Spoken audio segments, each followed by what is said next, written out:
Korang bayangkan, korang naik boat, tiba-tiba korang terlalu dekat satu terusan yang sangat sunyi, and then korang perasan satu island tu penuh dengan anak patung, and then anak patung tu pandang tepat ke arah korang. Salah satu siap pusing kepala pandang korang.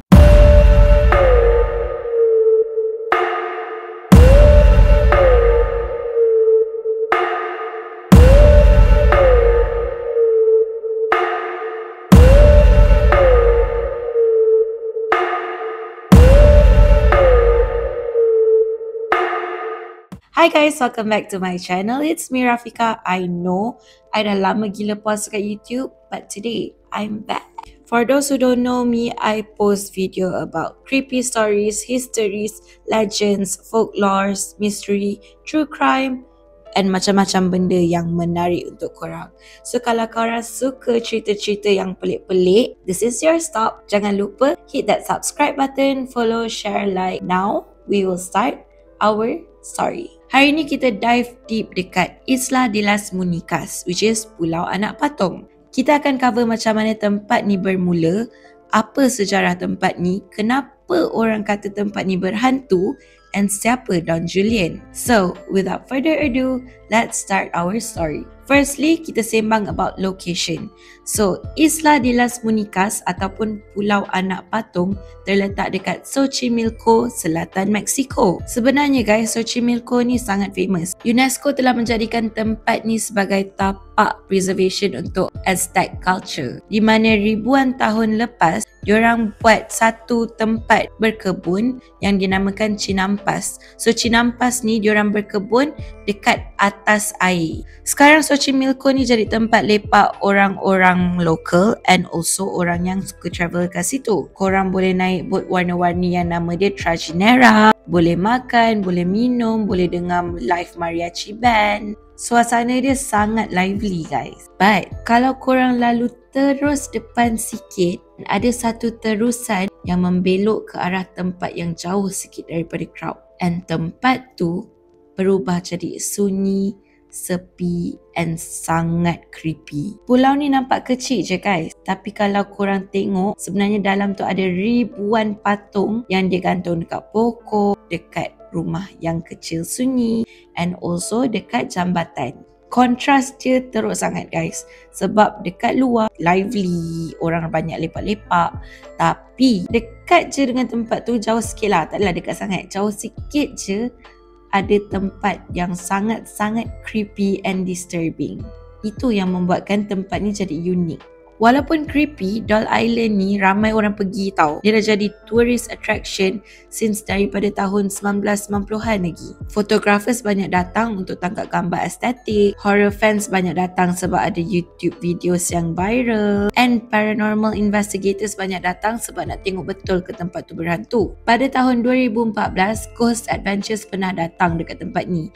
And diorang claim, diorang dengar bunyi budak kecil nangis and diorang nampak ada bayang yang misteri. And tempat ni jadi pelik sebab even turis yang datang pun bawa anak patung diorang sendiri and letak dekat tempat ni sebagai offering. Ada yang percaya kalau bagi offering, roh-roh dekat situ akan tenang. So lama-lama pulau tu jadi creepy. Ada patung yang cantik, baru, and ada juga patung yang dah reput, berlumut and tak sempurna. So, pulau ni bermula dengan adanya seorang jejaka bernama Don Julian Santana Barrera. Don Julian pindah dekat tempat ni pada tahun 1950-an. Menurut family dia, Don Julian ni macam tak berapa nak waras sangat. So, dia tinggalkan family dia, anak isteri dia, and dia pilih untuk hidup seorang-seorang dekat pulau ni. Satu hari, Don Julian jumpa seorang perempuan yang lemas dekat dalam tempat tu. And berdekatan dengan perempuan tu ada sebuah patung. Dia percaya patung tu milik budak perempuan yang lemas tu. So untuk tenangkan budak perempuan tu, dia pun pacaklah patung tu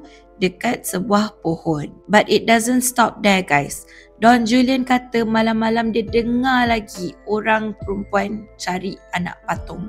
Dia dengar lagi orang perempuan yang menangis cakap, "Where is my doll? Where is my doll?" Kononnya untuk buat roh ni tenang, dia pun ambil lah mana-mana anak patung yang dia boleh cari and dia tampal dekat seluruh tempat yang boleh tampal anak patung kat pulau tu.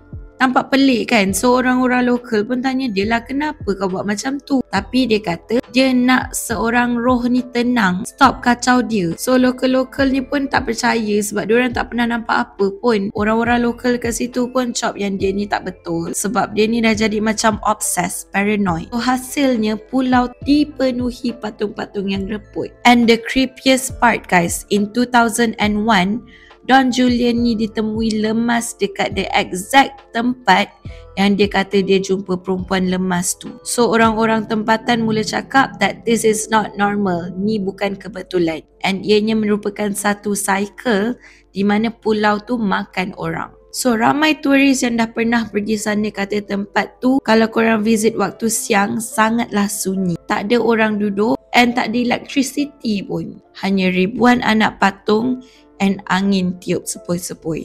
Ada juga setengah orang yang pergi sana bukan untuk visit horror-horror ni, tapi untuk buat doa supaya tempat ni tenang. Ada juga yang gantung dolls baru sebagai tanda respect dekat patung-patung ni. And ramai juga percaya kalau you bagi offering dekat patung-patung ni, diorang akan bagi you good luck. So, some of the haunted experience yang turis pernah alami adalah some turis kata diorang nampak patung tu gerak sendiri and mata diorang berkelip sendiri. Padahal tak ada angin, tak ada ribut, tiba-tiba je berkelip. And ada pelancong lain yang datang, dia record video, tiba-tiba bila dia playback, dia dengar suara budak kecil ketawa. Paranormal Spanish pernah datang dekat situ untuk investigate and diorang dapat tangkap orang cakap, "Quiero mis muñecas," which is I want my dolls. Saya nak patung saya. And masa diorang tengah shooting, diorang rasa macam tangan diorang kena pegang, diorang rasa macam baju diorang kena tarik. Tapi bila diorang pusing, tak ada siapa-siapa pun dekat situ.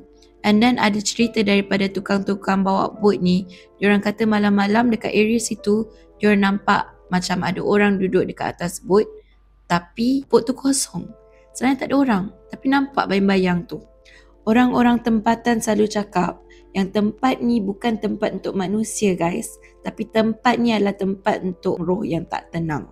Sekarang pulau anak patung ni dijaga oleh Don Julian punya anak buah. So siapa yang nak datang boleh sewa Trajinera, ambil boat trip 2 jam pergi balik and harga dia lebih kurang 75 ke 100 USD. So siapa yang nak pergi tu, I rasa boleh share ramai-ramai lah kot, lagi murah lah kan. Bagi sesetengah orang, diorang enjoy lah pergi sini sebab banyak cerita hantu and then diorang dapat alami seram tu sendiri, ada art, ada folklore, ada culture. So it's quite an enjoying experience for them. Tapi bagi most people, tempat ni adalah tempat-tempat yang tabu untuk diorang pergi because it is haunted and ada orang unalive dekat situ and ianya merupakan satu shrine untuk roh-roh yang tak tenang ni. Tapi guys, latest news yang I dengar is tempat ni dah tak creepy macam dulu sebab dah tak banyak anak-anak patung yang reput. Bila Don Julian ni dah tak ada, family dia take over. Diorang buang semua patung-patung creepy ni and diorang jadikan tempat ni sebagai satu park visitors. So tempat ni instead of banyak anak patung, dia dah banyak sculpture. Penggemar-penggemar horror yang datang nak pergi sini, diorang pun rasa macam kecewa lah. Diorang nak tengok yang creepy-creepy tu semua kan, tapi dah tak ada. So in the end, Isla de las Muñecas ni bukanlah tempat yang kosong. Ia merupakan satu tempat yang penuh dengan culture, story, folklore, art and even obsession. Ada orang anggap yang Don Julian ni tak betul, ada yang anggap dia ni guardian tempat ni je. And ada juga yang anggap dia ni merupakan victim kepada sumpahan pulau tersebut. Tapi guys, kalau korang tengok balik, creepy gila kot bila nampak patung-patung yang reput dekat satu pulau penuh pula tu kan. And the fact that Don Julian ni unalive dekat tempat sama yang dia jumpa budak perempuan tu, that's very creepy. Bukan creepy tapi it's tragic and also very haunting. So kalau korang diberi peluang untuk tidur dekat tempat ni selama 24 jam, korang agree tak nak buat? Kalau I tak kot, tak apalah, terima kasih je lah kot. So if you enjoy cerita-cerita macam ni, korang suka true crime, mysteries, korang suka cerita-cerita pelik, please subscribe. Jangan lupa share tekan butang like, comment, and I will see you on the next video. Okay, bye.